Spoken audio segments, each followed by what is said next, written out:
And the only other reason why Zygomantas Grzyska could have been allowed to walk with impunity in and out of courts for so long in this country has to have been because he was an informer. The fact that he was a foreign national that came into this country and that he had 12 convictions in this state, that he committed 2 offences in the north of Ireland before he killed Shane. To bury a child is an excruciating pain, one that no parent should ever have to experience. But that should have been the limit to the pain that the family experienced. But that wasn't the case. The state then heaped pain in a continuous battle against the family over the last 14 years.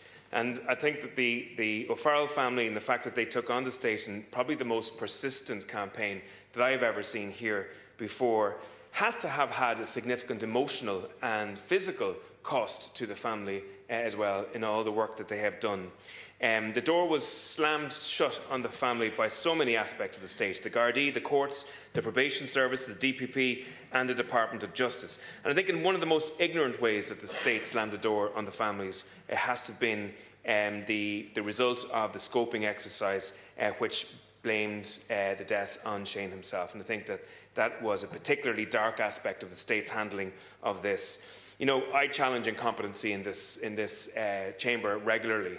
But even I can't believe that the state could have been so incompetent to line up so many aspects of damage in this situation. And the only other reason why Zygomantas Grzyska could have been allowed to walk with impunity in and out of courts for so long in this country has to have been because he was an informer.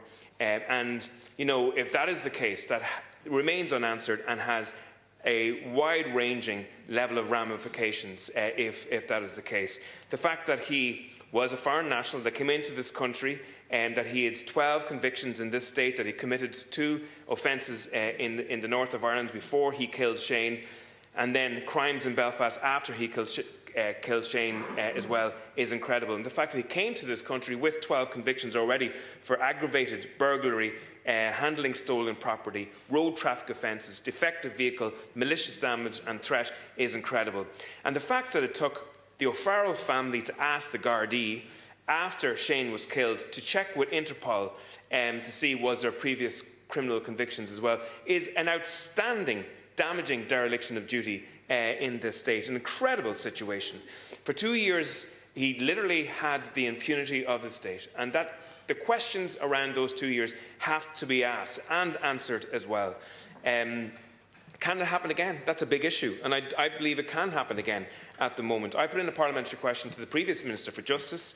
We have the rights to remove EU citizens from this country if they have criminal records, and that number has fallen significantly over the last number of years. The only guarantee that this won't happen again is if we have truth and accountability, and I don't believe we're there yet.